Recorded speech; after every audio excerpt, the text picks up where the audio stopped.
Universidad Nacional de Chimborazo, Facultad de Ciencias de la Salud, Carrera de Medicina, Infección de vías urinarias, Medicina basada en evidencias. Integrantes: Cristian Guamán, Luis Gusky, Viviana Rodríguez. Objetivo general: emplear la medicina basada en evidencia para mejorar el conocimiento acerca de las infecciones de vías urinarias, utilizando revisiones bibliográficas actualizadas. Objetivos específicos: identificar el agente etiológico causante de infecciones urinarias, determinar los factores de riesgo asociados a este tipo de infecciones, conocer acerca de la epidemiología involucrada en la infección de vías urinarias, establecer el cuadro clínico característico y evaluativo de una infección de vías urinarias, y de indicar el método diagnóstico eficaz al momento de diagnosticar infección de vías urinarias. Evidenciar el tratamiento adecuado para un cuadro de infección de vías urinarias. Etiología. En este estudio realizado en la Ciudad de México, podemos observar que la Escherichia coli es el patógeno predominante en la infección de vías urinarias, con un 80%, seguido del Staphylococcus saprophytico con un 15%. Además, también vamos a encontrar lo que es la Klebsiella, el Proteus y el Enterobacter. El nivel de evidencia de este estudio es de tipo 3. En este estudio realizado en Bogotá, Colombia, podemos identificar de igual manera que el principal agente patológico causante de la infección de vías urinarias sigue siendo la Escherichia coli, habiendo un cierto cambio con respecto a lo que es el Proteus, la Klebsiella, el Enterobacter, el Citrobacter y el Staphylococcus saprophytico. En esta revisión clínica práctica realizada en Europa, en el año 2010 podemos de igual manera evidenciar que la Escherichia coli sigue siendo el principal patógeno causal de lo que son infecciones de vías urinarias, con un nivel de evidencia 2A. En este estudio de corte transversal realizado en la ciudad de Kerala, podemos de igual manera evidenciar que la Escherichia coli sigue siendo el principal causante de lo que es la infección de vías urinarias, seguido por la Klebsiella, el Proteus y el estafilococo. En esta tabla podemos evidenciar de igual manera que sigue siendo el agente causal la Escherichia coli. Este estudio fue realizado en la India. En este artículo que se evidencia a continuación, podemos de igual manera ubicar a la Escherichia coli como el principal causante de esta patología. Este artículo fue realizado en la ciudad de Atlanta, Estados Unidos. En este artículo de revisión realizado en la ciudad de la India, de igual manera podemos ubicar a lo que es la Escherichia coli en un 80-85%, seguido del Staphylococcus saprophytico. En esta revisión bibliográfica realizada en Etiopía, en un hospital, podemos evidenciar de igual manera la Escherichia coli como el principal causante de lo que es la infección de vías urinarias. En este estudio realizado en la Ciudad de México, también en estudios de cohortes, con un nivel de evidencia 2, también podemos evidenciar lo que es la Escherichia coli en el primer lugar, seguido de la Klebsiella, el Proteus y el Enterobacter. En esta guía práctica realizada en la ciudad de España, también podemos encontrar que la Escherichia coli sigue estando dentro del primer lugar con respecto a un agente patógeno causante de este tipo de infecciones. Por último, tenemos lo que es una guía clínica acerca de enfermedades urológicas, que también ubica la Escherichia coli como el principal causante de infecciones de vías urinarias. Dentro de los factores de riesgo, en este estudio realizado en Escocia, podemos encontrar que el principal factor de riesgo es el ser del sexo femenino, seguido de actividad sexual, diabetes, la edad y la presencia de catéter. En este estudio realizado en la Ciudad de México vamos a encontrar otro grupo de factores de riesgo que también están muy relacionados con respecto a lo que son enfermedades concomitantes, como son la diabetes, la inmunosupresión, insuficiencia renal, el uso de antibióticos y varias infecciones con respecto a lo que son órganos pélvicos, como el cistocele, el prolapso vesículo-uterino, el uretocele y el rectocele.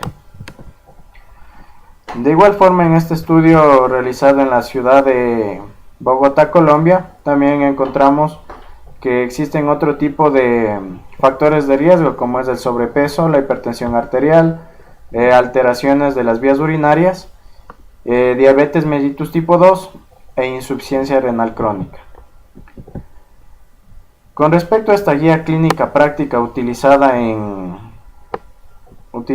para el diagnóstico y el tratamiento de infecciones de vías urinarias, tenemos como factores de riesgo lo que es la vida sexual, la falta de vaciamiento de la vejiga posterior, el uso de espermaticidas, el uso de condones, y algo que nos llama la atención es que no necesariamente la práctica sexual anal puede llegar a desencadenar lo que es una infección de vías urinarias. En este estudio realizado por la New England Journal of Medicine, también sitúa como principal causa de infección de vías urinarias el uso de espermaticidas, tener relaciones sexuales y de igual forma el tener lo que son infecciones de vías urinarias recurrentes. Con respecto a una guía clínica realizada en la ciudad de Londres, Inglaterra, podemos encontrar de igual forma que el ser diabético nos trae cierto tipo de inconvenientes con respecto a lo que es la infección de vías urinarias, a más de la edad, el uso de catéteres y mujeres que se encuentran en edad fértil. En este estudio realizado en la India, de igual forma encontramos varios factores de riesgo, como son la edad, el género, el uso de catéteres, la edad fértil, mujeres embarazadas y cierto tipo de problemas con respecto a lo que son riñones.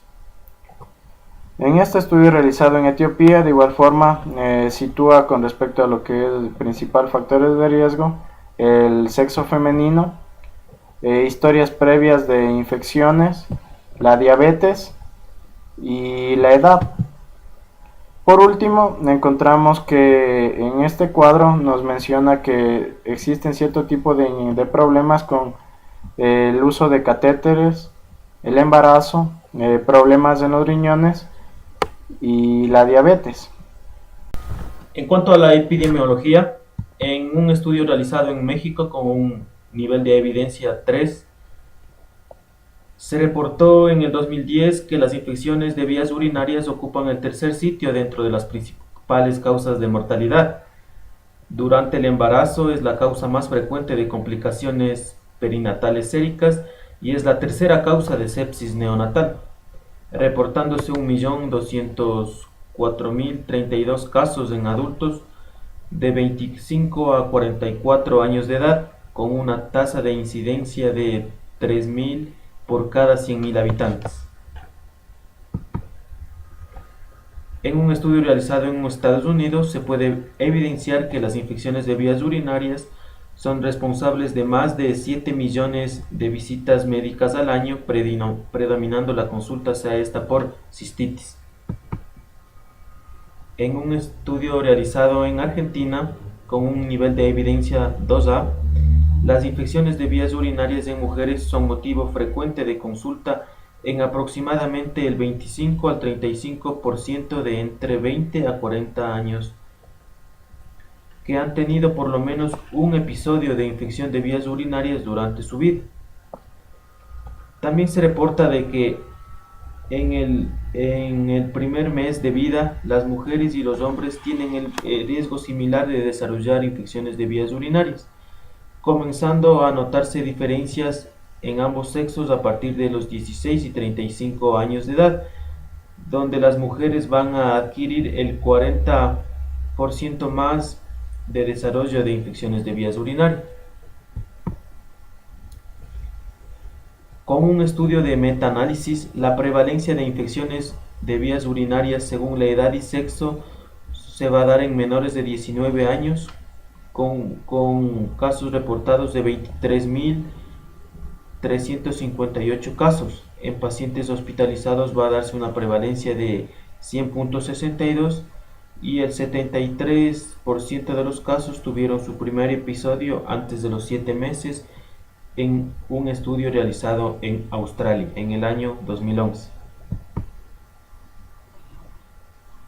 En un estudio realizado en el Caribe se puede evidenciar de que el sexo femenino presenta una incidencia 10 veces mayor al sexo masculino. Según el informe técnico, en un estudio realizado en Colombia se puede evidenciar de que las infecciones de vías urinarias tienen la primera causa de mortalidad en este país. Como podemos evidenciar, se diagnosticaron 349 casos de infecciones de vías urinarias, donde el 83% de la probabilidad fueron en mujeres. La probabilidad de infecciones de vías urinarias en los lactantes se da en el 7%, en aquellos que tienen bajo peso al nacer, y para el grupo de 1 a 5 años se estima en el 1 al 7% en niñas y el 0,04% en varones. Con respecto a la influencia de la raza en la epidemiología de las infecciones de vías urinarias, los datos disponibles parecen indicar que en los países desarrollados la prevalencia de infecciones de vías urinarias es más elevada entre los niños y niñas de raza blanca. Mediante estudios de casos control y cohorte, se reportaron 128 casos, de los cuales 81 niños y 47 niñas ingresadas con enfermedad aguda. Excluyen a los niños diagnosticados de diarrea aguda e infecciones respiratorias, reportándose una prevalencia del 0.97% con respecto a los niños mal alimentados, con un nivel de evidencia 2A. En Estados Unidos, la prevalencia de infecciones de vías urinarias en niños y niñas supera el 4.65% en edades comprendidas de 1 a 24 meses de edad, que acuden con fiebre mayor a 37.9 grados centígrados en el servicio de urgencias del hospital. En cuanto tiene que ver a los signos y síntomas, los signos no específicos varían con la edad del niño y la enfermedad.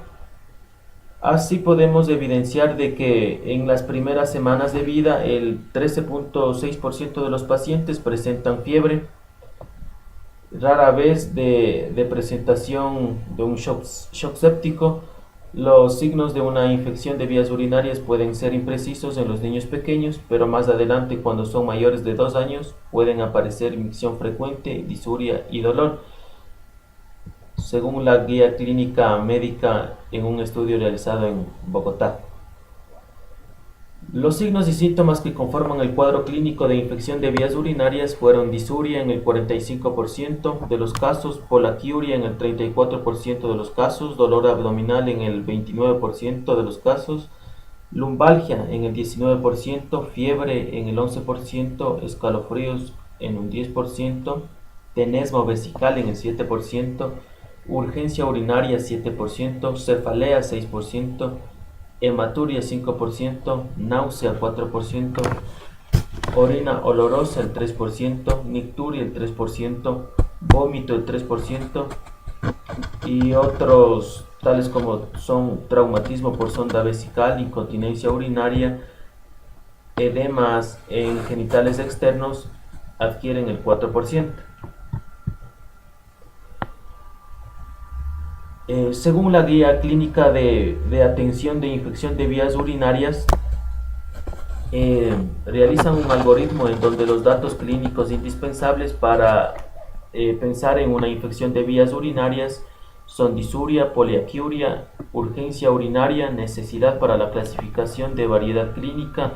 Entrarían en estos casos la temperatura mayor a 38 grados centígrados, la frecuencia respiratoria y cardíaca elevadas, y el paciente va a estar en un estado de deshidratación con dolor unilateral en la fosa renal.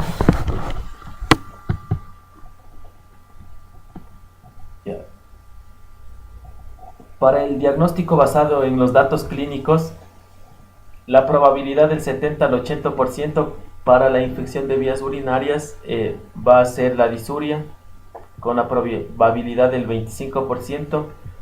En cuanto tiene que ver a lo que es la pielonefritis aguda, los datos clínicos indispensables van a ser la temperatura mayor a 38 grados centígrados.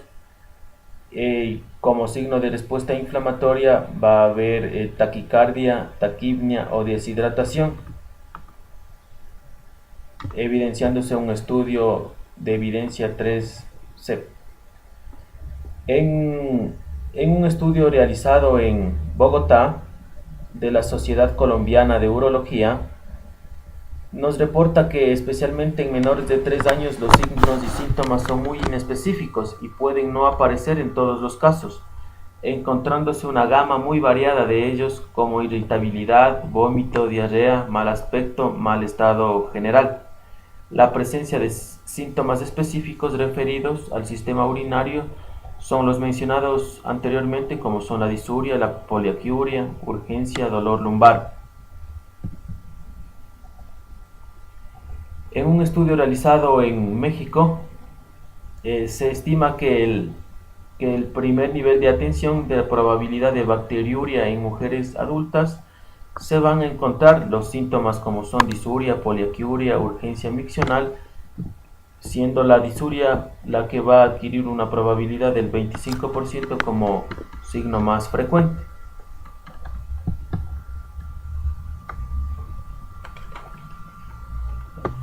En niños de 5 días a 8 meses de nacidos que se hospitalizaron por primera vez, el episodio de infección de vías urinarias va a ser por fiebre como síntoma más común, reportándose el 63% de los casos de irritabilidad, el 38% de los casos de rechazo al alimento, el 36% vómito y el 31% diarrea en un estudio de tipo 3E.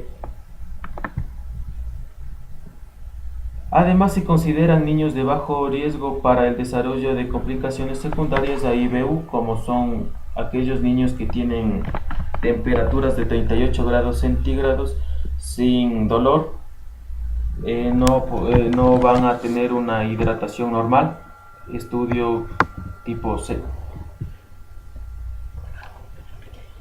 En cuanto tiene que ver a la distribución de los signos y síntomas, en un estudio realizado en Cuba, en un total de 114 pacientes, reportaron como síntomas predominantes a la nicturia, poliaquiuria, urgencia miccional, urgencia incontinencia, dificultad miccional, calibre miccional disminuido, micción intermitente, goteo terminal e incontinencia con la tos. En cuanto tiene que ver a los síntomas como son la nicturia, se reportó el 47% de los casos van a presentarse en infección de vías urinarias y el 44% por otra causa desconocida que no tiene relación con infección de vías urinarias, que van a tener un nivel de significación del 0,85. Asimismo, se puede evidenciar de que los los signos característicos como la poliaquiuria, urgencia miccional, urgencia incontinencia van a tener un nivel de significancia que reducirá el riesgo de presentar infección de vías urinarias. En menores de 2 años de edad que comprenden una serie acumulada de un periodo de 7.000 casos, se reportaron de que de ellos la fiebre mayor a 40 grados centígrados va a ser el síntoma más predominante, presentándose este en 24 horas de duración. En niños y niñas en fase preverbal existe otros signos y síntomas inespecíficos que pueden apuntar a la presencia de infección de vías urinarias, como son síntomas digestivos, ictericia, irritabilidad, orina maloliente.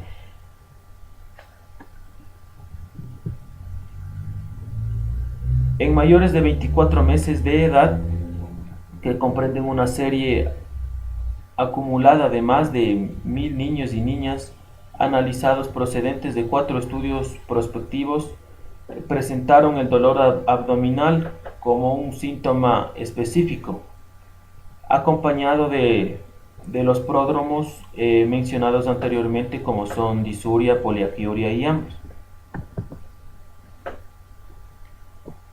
La mayoría de los síntomas presentes en la población pediátrica de más de 24 semanas de edad generan cambios pequeños en la probabilidad de confirmar una infección de vías urinarias. Puesto que la población pediátrica en fase verbal existen algunos síntomas como son orina turbia o maloliente, hematuria, vómitos que también pueden orientar a una infección de vías urinarias. Este estudio fue de la Guía Práctica Clínica sobre infecciones del tracto urinario en la población pediátrica de la Ciudad de México.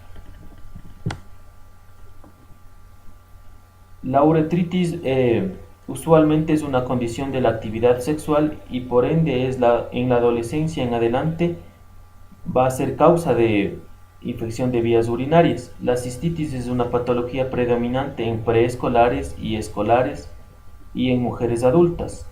La pielonefritis es mucho más incidente y trascendente en los lactantes, en quienes ocasiona mayor morbilidad y secuelas. En cuanto a la infección de vías urinarias inferiores o cistitis, estas van a estar localizadas únicamente en el tracto urinario inferior, como comprenden uretra y vejiga. Los síntomas más relevantes son los miccionales, como son la disuria, poliaquiuria, tenesmo e incontinencia urinaria. En cuanto a la pielonefritis, estos van a alcanzar el tracto urinario superior, como son ureter, sistema colector, parénquima renal, produciendo una inflamación del mismo. Y los síntomas más predominantes en el niño van a ser la fiebre y la presencia de edema. Realizamos el diagnóstico de la infección de vías urinarias. Vamos a tener presente que para el diagnóstico de infección de vías urinarias es necesario tener muy en cuenta la clínica, ya que esta es la base para el diagnóstico. Vamos a tener infecciones complicadas y sin complicaciones. En las infecciones sin complicaciones vamos a tener sintomatología típica, como lo es disuria, poliaquiuria o tenesmo vesical, y en los casos de pielonefritis un dolor lumbar. Mientras que en los casos complicados vamos a tener una sintomatología típica que incluso compromete el estado mental del paciente, para lo cual en estos casos complicados es necesario un urocultivo. Vamos a ver que en este estudio realizado en Escocia tenemos que para el diagnóstico de cistitis vamos a tener muy presente que los síntomas van a ser la disuria, junto con la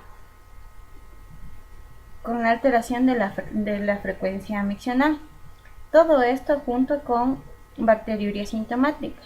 La probabilidad de infección de vías urinarias en este caso se incrementa en un 90%, con un nivel de evidencia 2, por lo cual nos recomienda fortalecer el diagnóstico con un examen EMA o elemental microscópico de orina, tomando en cuenta apariencia de la muestra y microscopía. En cuanto a la apariencia de la orina, nos presenta que si ésta se encuentra turbia, nos da un 90,4% de presencia de bacteriuria sintomática. También tomaremos en cuenta, como dijimos, las características microscópicas, las cuales tienen una especificidad del 49 al 100% para bacteriuria sintomática, lo que nos daría un diagnóstico positivo para una infección de vías urinarias. Y en cuanto al uso solo de las tiras reactivas, no es muy recomendado, ya que su diagnóstico es pobre usado por sí solo. En cuanto al siguiente estudio, realizado en México, también podemos evidenciar, según esta serie de casos, que lo característico para una pielonefritis va a ser la presencia de fiebre de más de 38 grados centígrados junto con una lumbalgia, mientras que para la cistitis el síntoma predominante también fue tomado en cuenta, lo cual fue encontrado con más frecuencia la disuria asociada a bacteriuria, todo esto con un nivel de evidencia 2. También aquí nos va a recomendar el estudio microscópico del sedimento urinario, en el que vamos a buscar leucocitos, bacterias y una tinción Gram vamos a realizar. En cuanto al tratamiento específico de cistitis, vamos a tener un diagnóstico clínico y un diagnóstico de laboratorio. En cuanto al diagnóstico clínico, podemos establecer síntomas característicos de cistitis, en los cuales van a ser disuria, polaquiuria y desnudo vesical, además de ausencia de secreción o de irritación vaginal. Y en cuanto al diagnóstico de laboratorio, vamos a tener el análisis con la tira reactiva, que es una alternativa en cistitis no complicada, pero junto con los complementos del análisis del aspecto y de la microscopía. Se recomienda únicamente en cistitis el urocultivo cuando reaparecen de 2 a 4 semanas posteriores al tratamiento nuevos casos y en casos de mujeres con síntomas atípicos. Todo esto con un grado de recomendación tipo B, según la guía clínica sobre infecciones urológicas. Para el diagnóstico específico de la pielonefritis de la misma guía clínica, vamos a tomar en cuenta el diagnóstico clínico y de laboratorio también. En cuanto al diagnóstico clínico, vamos a tener presencia de dolor en la fosa renal, además de náuseas y vómitos, y una fiebre mayor a 38 grados centígrados. También nos decía que en la pielonefritis puede haber compromiso del estado general e incluso septicemia. En cuanto al diagnóstico del laboratorio, el análisis con tira reactiva ya no es muy recomendado.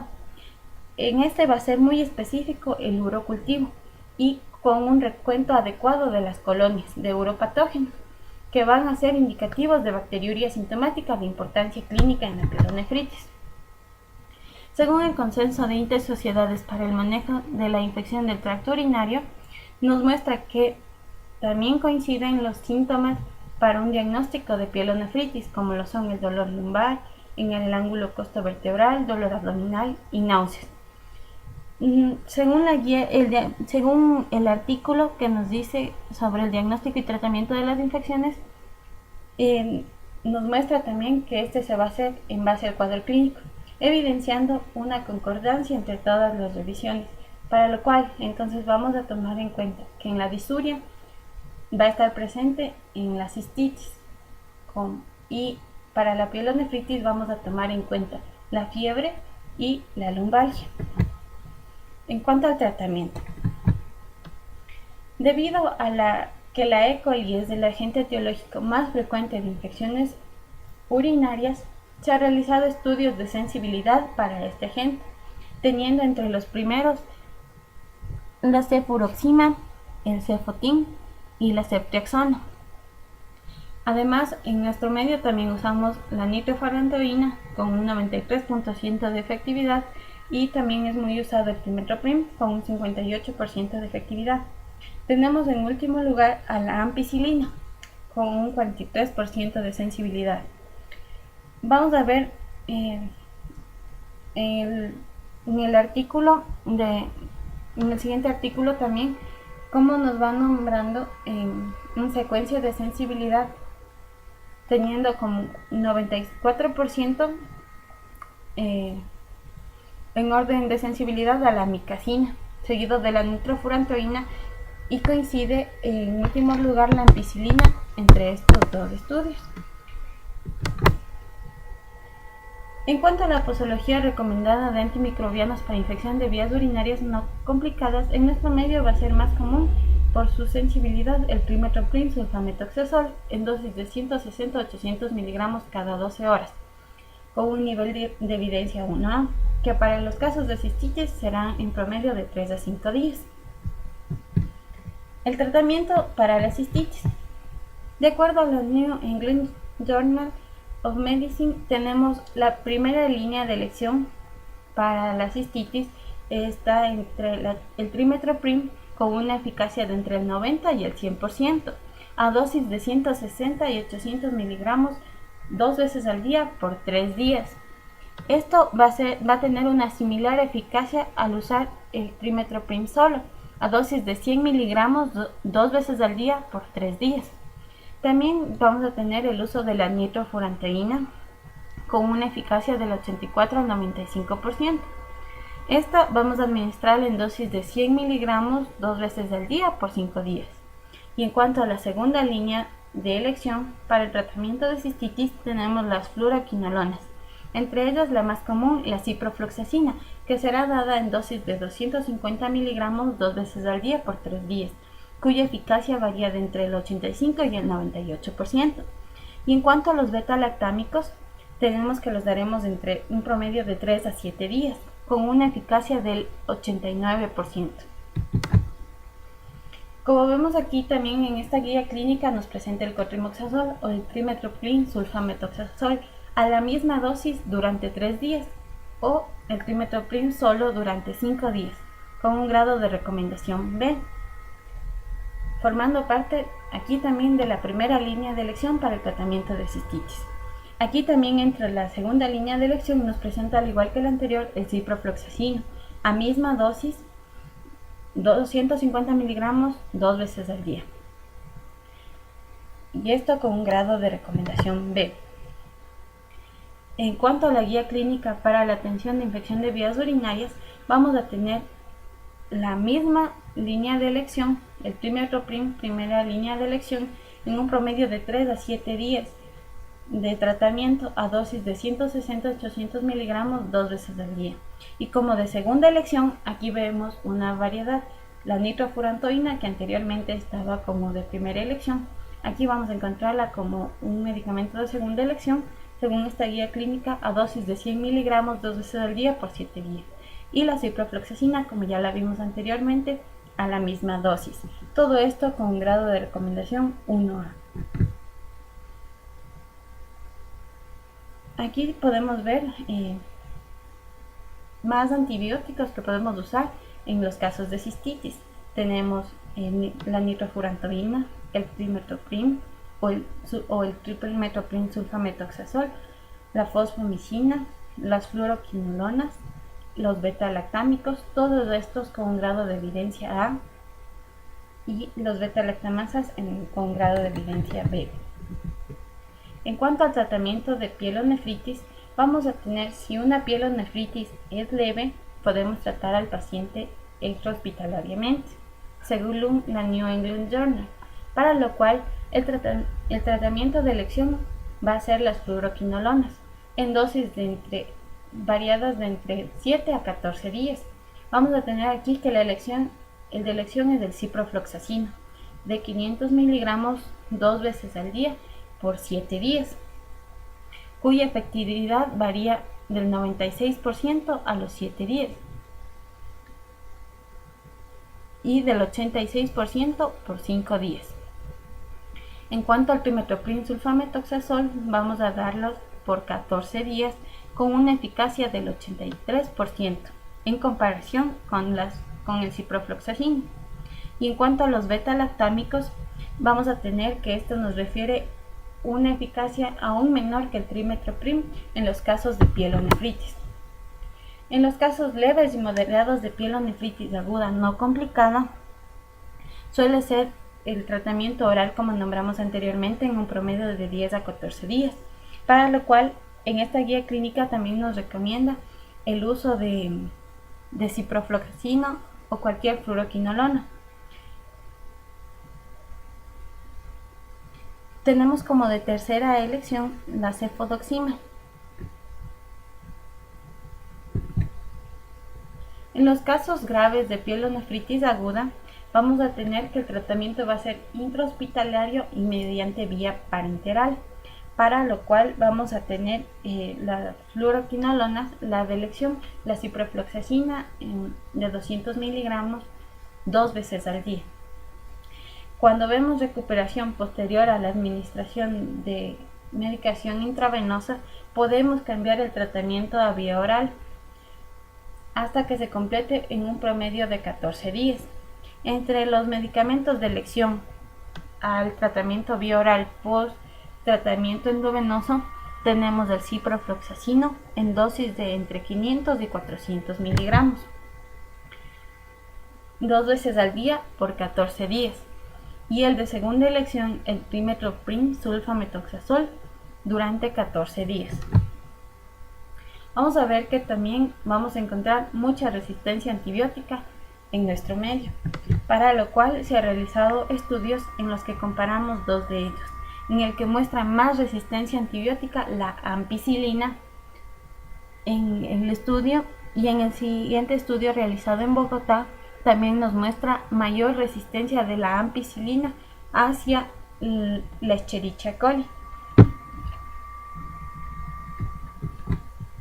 Aquí tenemos otro estudio, igualmente coincide la ampicilina como más resistente hacia la Escherichia coli. En cuanto a las conclusiones, empleamos la medicina basada en evidencias para emitir criterios acerca de la infección de vías urinarias, mediante el uso de los diferentes niveles y grados de evidencia, utilizando revisiones bibliográficas autorizadas. El agente etiológico causante de infección de vías urinarias es la Escherichia coli en un 85%. El principal factor de riesgo es el sexo femenino, con un 25%. Para pensar en IBU, los síntomas y signos como disuria, polaquiuria y dolor abdominal, lumbalgia, fiebre, escalofrío, tenesmo vesical, urgencia urinaria, cefalea, náuseas, orina olorosa, nicturia, vómito y otros nos van a hacer pensar en este diagnóstico. En niños de 5 días a 8 meses de nacidos, los síntomas clásicos de IBU son la fiebre, siendo más común, además de irritabilidad en la mitad de los casos. Entre la sintomatología secundaria podríamos encontrar rechazo al alimento, vómito y diarrea.